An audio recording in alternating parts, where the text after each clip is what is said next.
Look at how light and fluffy that looks. This is what Saturday morning breakfasts are all about. This is absolutely delicious. Come with me because today we're making my summer vegetable frittata. Let's get started. So in my earlier video, I showed you how to make our vegetable ratatouille. So now I'm gonna show you how we take that ratatouille and turn it into several different meals. My second dish is a sausage and cheese frittata with summer vegetables. So I got these beautiful sausages from Mama Rayo's on Saturday, and they're sweet Italian sausage. And Sal at Mama Rayo's tells me that they're made with fennel powder or fennel pollen versus fennel seed. So I'm so interested to taste these. So these are just links. So what I'm gonna do is I'm just gonna cut them out of their casings, put them in a bowl, just like that. And then we're gonna saute them in a skillet until it's, we're gonna saute it in a skillet until it's brown and beautiful. And then once that's done, I'm gonna show you the next step.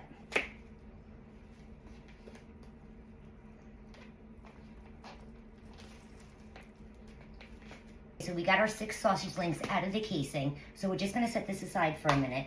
And I wanna dice up some of this beautiful fresh mozzarella that I also got at Mama Jackie's book signing at Mama Rayo's. So we're gonna dice some of this up. So I'm gonna grate up some of this beautiful fresh mozzarella cheese that I got from Sal at Mama Rayo's as well at Mama Jackie's book signing.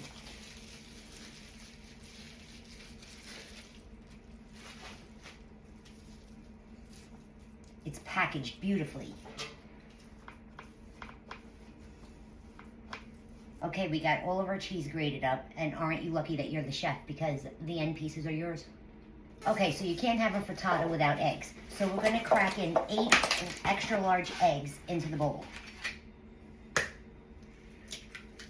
To my 8 eggs, I'm just gonna add in about a half a cup of heavy whipping cream and about a quarter of a cup or 1 big dollop of sour cream. We're gonna add in some pepper, some salt, and some freshly grated Parmigiano-Reggiano cheese. Then we're gonna give that a whisk. The addition of the sour cream and the heavy whipping cream is gonna ensure that we get a very light, fluffy, and moist frittata.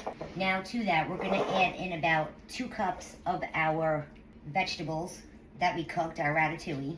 Stir that in, because it can't be a summer vegetable frittata if we don't have the summer vegetables, right? We're gonna add in some of our beautiful fresh mozzarella. Stir that in.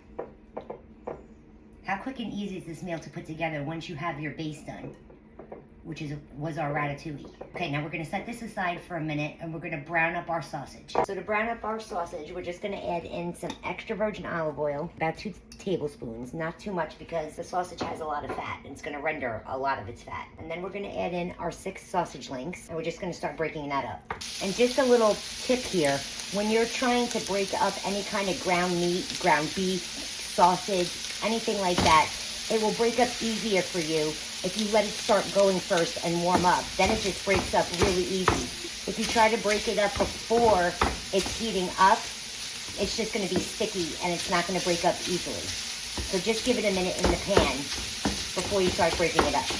Now once we start our sausage going here, I'm just gonna add in a little bit of salt and a little bit of pepper. And we're just gonna start stirring that up until it's beautifully golden brown and it starts to get a caramelized color. Once our sausage is fully cooked, I'm gonna cut the heat and I'm gonna take a slotted spoon and I'm just gonna take it out and put it into our egg mixture. Now you're just gonna take a paper towel and wipe the pan out, just a little to get any excess grease. And now I spray my pan with non-stick cooking spray because you wanna ensure that your frittata does not stick. I'm just gonna mix that sausage into our eggs and our vegetables. Now we're just gonna dump it in the pan. Give it a good shake. And now with the pan on medium-low heat, we're just gonna set the frittata, but not fully cook it through. Once the frittata is set, and you can tell because the middle is jiggly, but the sides are nice and set, we're gonna pop this in a 350-degree oven for about 20-25 minutes or until the whole thing is set and you insert a toothpick and it comes out clean and not wet. Look at that frittata. Tell me it did not come out perfectly. And it's gorgeous. So we're just gonna take a spatula and run it around the sides just to make sure that it doesn't stick, so that when we flip it, it comes out with no problems. Now the moment of truth, let's flip it. Okay, now let's give it a flip.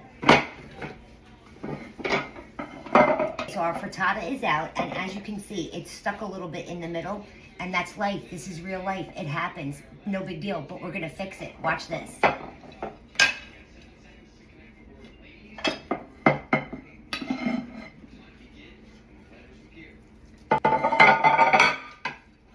Slide it back on, and now we're gonna use that side as our presentation side. And there you have it. So now the best part, it's gonna taste good no matter how it looks. And it's still beautiful. Cut a nice wedge.